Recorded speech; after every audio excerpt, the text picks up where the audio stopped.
tah ieu namina ciloknya, cilok kampung, cilok disuukan ieu teh nya enak pokona mah.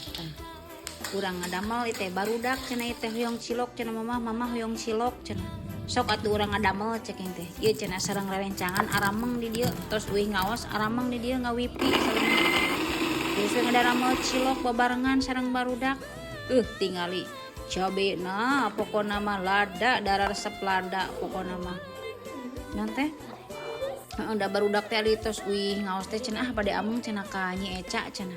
urang nyilok cenah Nyi Eca cenah asal Nyi Eca teh ulang nyilok terus mama cenah hayong cilok oh nya sok tuh di daramal geuning tuh kusadayana di riung cilokna teh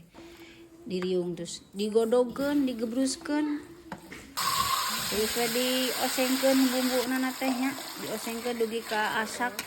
da eta mah ongkoh tukang warung teh cenah mah judes cek batur teh tapi na barudak teh baretaheun berarti naonnya ai kitu cenah tukang warung eta mah judes tapi nah barudak mah geuning baretaheun di dieu nya barudak darasepeun geuningan di dieu judes oge tukang warung kieu we cilok kampung mah nya keun bae da enak kieu oge tingali ni ledok oge bumbuna ledok ku kacang ieu teh sareng cengek beureum pokona mah mantap pisan enak pokona mah tuh asak we aya namanya urang wadahan we pokona mah urang riung we ku barudak aya nama tingali ecrak nikmat pisan pokona mah lada bener-bener imah ladana